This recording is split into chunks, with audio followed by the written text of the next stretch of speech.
Tipos de gobierno en México a lo largo de los años. Gobierno de pueblos mesoamericanos.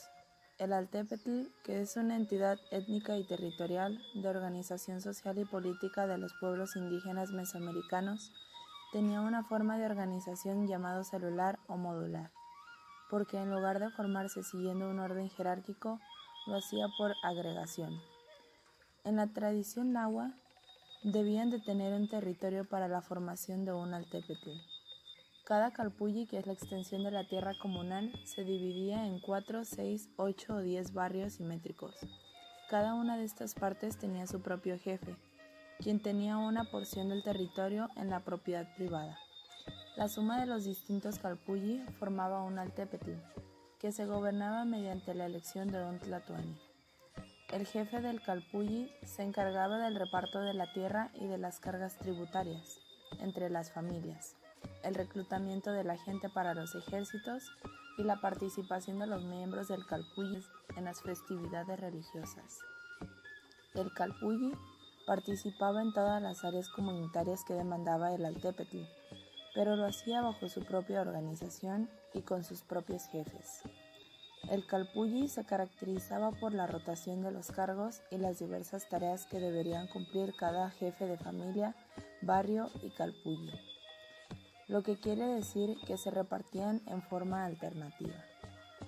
Las más diversas formas de organización política que conocemos tuvieron su propia versión mesoamericana, desde el gobierno tribal al complejo del Estado multitécnico. El AU, que se refiere al jefe que acumulaba en sus manos el poder político, militar y religioso, ejercía el gobierno de manera centralizada y jerárquica, e imponía a su sucesor a través de un origen dinástico. La manifestación más temprana de esta forma de organización política se observa en los cacicazgos olmecas y en los reinos zapotecos y mayas. En Chichén Itzá y Mayapán, la figura del gobernante supremo fue sustituida por una suerte del consejo integrado por varios individuos que presidían un gobierno conjunto, el Multepal. Como ya se mencionaba, el altepetl es una unidad política que ejercía su dominio sobre un área territorial habitada por numerosos calpulli, que tenían autonomía para elegir su gobierno. El uso de la tierra, las formas de trabajo de sus pobladores y sus cultos religiosos. Esta había sido la organización política prevaleciente desde el siglo XII hasta principios del siglo XIV. En lugar de un solo tlatoani, había varios tlatoques gobernando. La historia de Mesoamérica muestra que el origen del poder político se basó en los siguientes elementos: monopolizar o adquirir el máximo de los recursos. El segundo sustento de la autoridad política fue la presencia de un linaje real. Los grupos dirigentes afianzaron su poder a través de la sacralización del linaje y la familia gobernante. Sin embargo, en medida en que el linaje real se volvió numeroso, aparecieron otros requisitos para legitimar al grupo gobernante. No fue bastante haber nacido en la familia designada a gobernar. Había que ganar ese derecho mediante méritos que denotaran la habilidad para gobernar.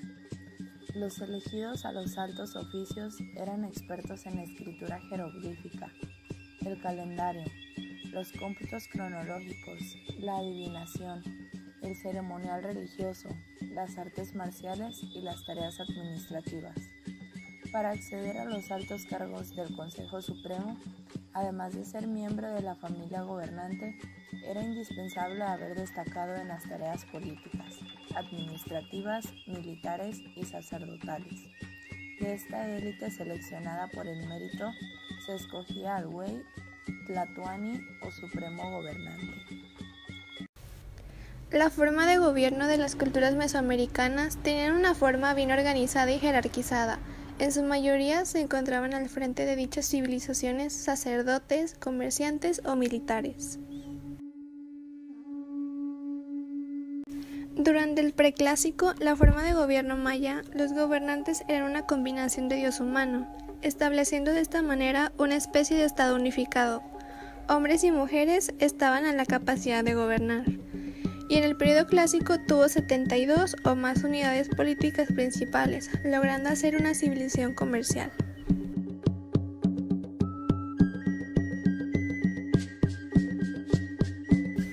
Los olmecas eran una sociedad teocrática. La teocracia es una forma de gobierno que es guiado por la divinidad o por funcionarios quienes, se supone, son divinamente guiados.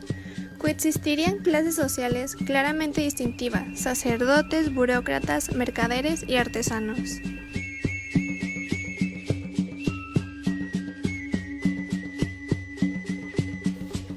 El tipo de gobierno de la cultura zapoteca fue teocrático, es decir, los sacerdotes y nobles dirigían el destino del pueblo apoyados por un ejército bajo su mando. La organización social zapoteca estaba estratificada según el cargo o linaje de cada individuo.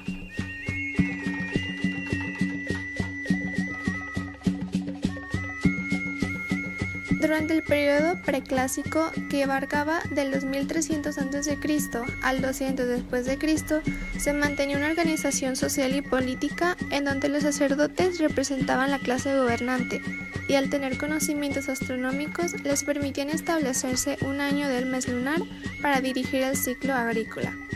Y en cuanto a la organización política, ostentaban un halo mágico con diversas versiones de gobierno.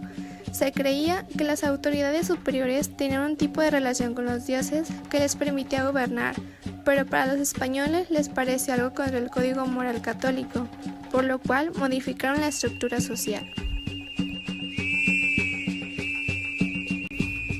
En el periodo clásico, que abarcaba de los años 200 al 900 después de Cristo, las organizaciones política y social de la cultura teotihuacana, la que consistía en que los sacerdotes eran la clase gobernante, enseguida los comerciantes, que además realizaban misiones diplomáticas, y por último los machuales, que eran los campesinos, quienes trabajaban las tierras de los sacerdotes gratuitamente. Cabe recalcar que los sacerdotes, en conjunto con la clase guerrera, mantenían bajo control a la población. En cambio, los mayas tenían un gobierno descentralizado, ya que su territorio estuvo dividido en estados independientes, pero en los últimos años llegó a ser gobernado por caciques. Su organización era muy rígida y se orientaba por tres clases sociales. En primer lugar, estaba el gobernante maya, sus familiares, los funcionarios de alta jerarquía y los ricos comerciantes. Seguidos, estaban los funcionarios públicos y los trabajadores especializados. Y por último, en la pirámide social, estaban los campesinos, obreros y prisioneros de guerra.